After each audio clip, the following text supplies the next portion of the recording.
Si Nico A. Buwanan, 28, office boy. Steady ang trabaho pero classic na paycheck to paycheck. Laging sakto lang kita at nauubos bago mag next payday. Isang gabi, nakatitig siya sa laptop niya. Halos maiyak sa laman ng online banking app niya. 57 pesos and 25 centavos na lang kasi. Napabuntong hininga siya at napabulong. Ay, grabe naman. Kaya ba talaga makaipon ng ganito lang ang sweldo? Pero ilang buwan lang ang nakalipas, biglang iba na ang kwento. Ngayon, nakangiti si Nico habang tinitingnan ang savings niya na umabot na ng 15,000 pesos. Parehong trabaho, parehong sahod pero ibang-iba na ang diskarte niya sa pera. Paano nangyari yun? Simple lang. Na-discover niya ang siyam na practical na diskarteng hindi komplikado, hindi kailangan ng malaking sahod, pero sobrang epektibo. At ang tanong ni Nico ngayon, bakit hindi ko to ginawa noon pa? Ready ka na bang malaman ng sikreto niya?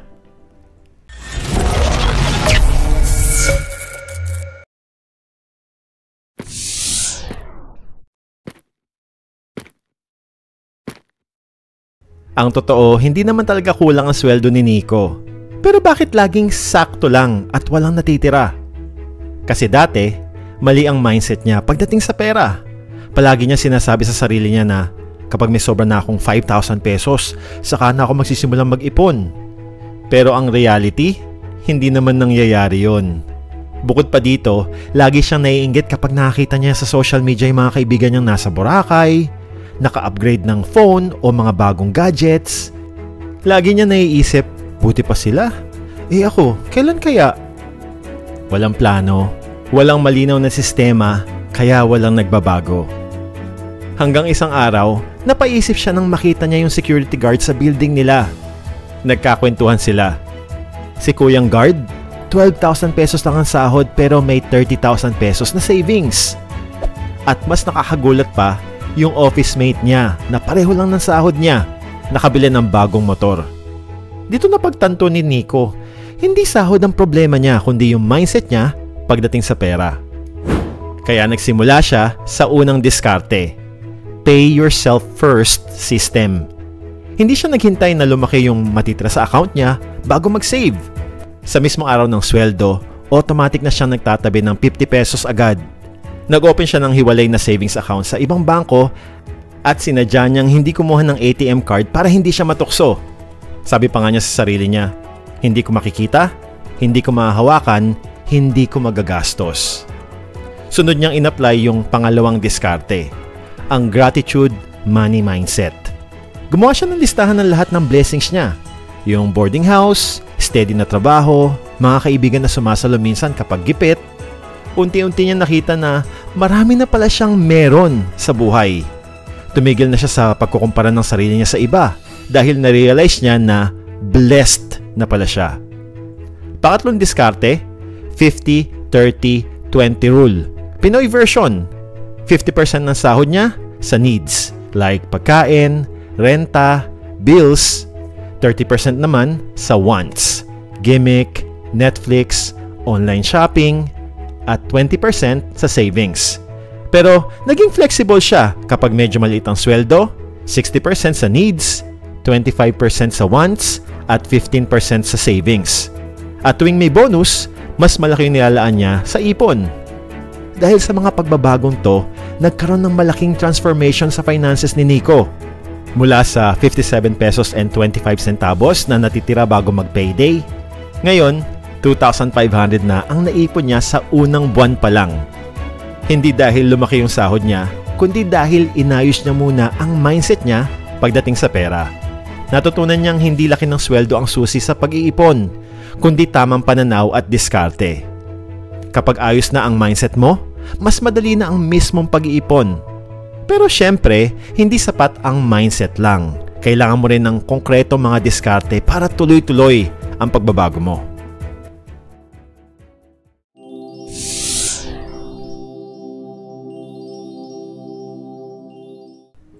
Tama na ang mindset. Pero paano nga ba ito na-translate ni Nico sa pang-araw-araw na routine niya?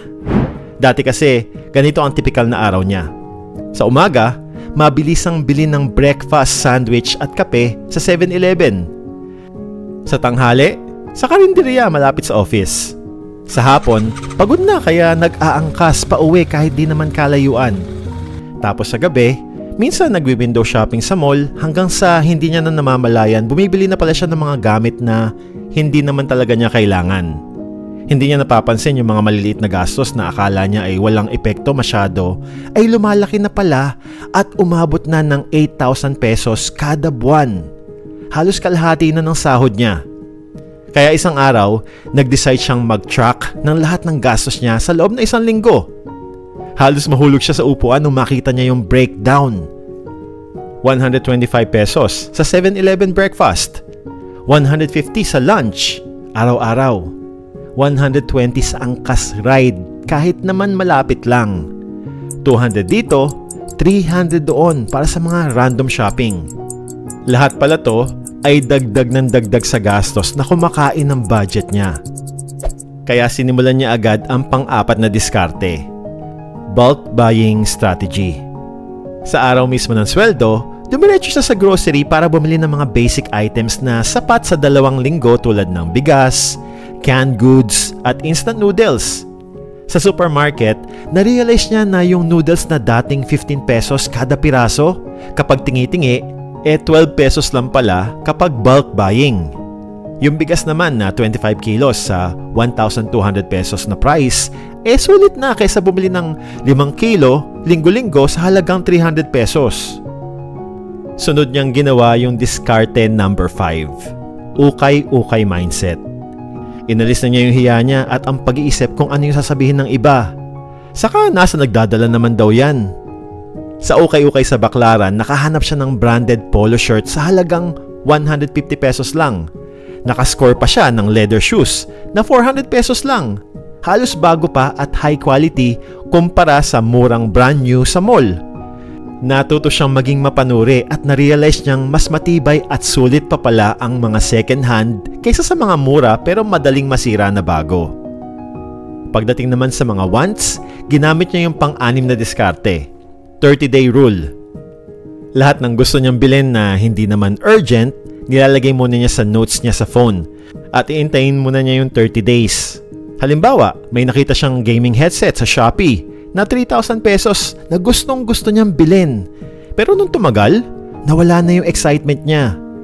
Na-realize niya na mas mahalagang unahin ang pag-iipon ng emergency fund kaysa sa headset na madalang naman niyang gagamitin. Dahil sa mga simpleng pagbabago na to, napakalaki na natipid niya.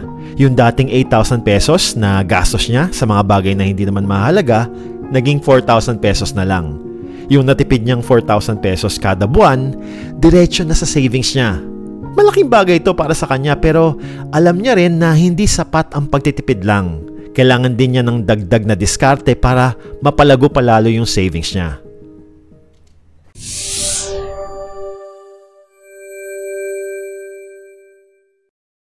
Naging 5,000 pesos na ang ipon ni Nico pero may na-realize siya, hindi sapat ang savings lang sa regular bank account.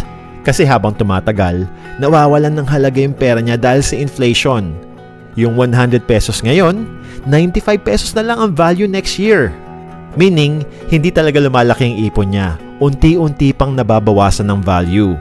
Kaya naghanap si Nico ng paraan para palaguin pa ang pera niya at dito niya natutunan ang diskarte number 7. Government benefits maximization.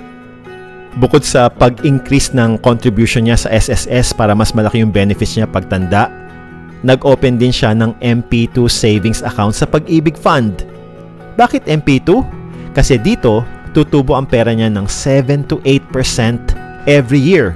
Compare mo naman sa commercial banks na 0.5% lang ang interest. Malaking difference. Sa MP2, hindi mo pwedeng kunin ang pera mo basta-basta. Kailangan mo mag-wait ng 5 years minimum. Perfecto para sa katulad ni Nico na mahilig mag-withdraw kapag nakakita ng magandang sapatos sa mall. Sa madaling salita, naging forced savings to para sa kanya. Ang pang-8 diskarte naman niya ay ang Digital Alcansya System. Gumamit siya ng iba't ibang banking apps para magkaroon ng hiwalay na account sa bawat financial goal niya. Meron siyang emergency fund sa CIMB Bank, vacation fund sa ING, at future business fund sa Maya Savings. Importante dito, hindi niya kinuha yung physical ATM cards para hindi siya matukso na mag-withdraw kung kailan niya gusto. Na-realize niya na mas madali palang mag-save kapag may specific na goal ang bawat account kasi naging clear kung saan mapupunta ang bawat piso na iniipon niya. Yung emergency fund niya ay para sa medical bills o biglaang job loss. Yung vacation fund naman para sa planned na bakasyon niya sa Bohol next year. Yung business fund naman ay para sa online store na balak niya. At ang pang-siyam na diskarte, ginawa niya ang 52-week money challenge gamit ang digital banking. Simpleng-simple lang ang sistema.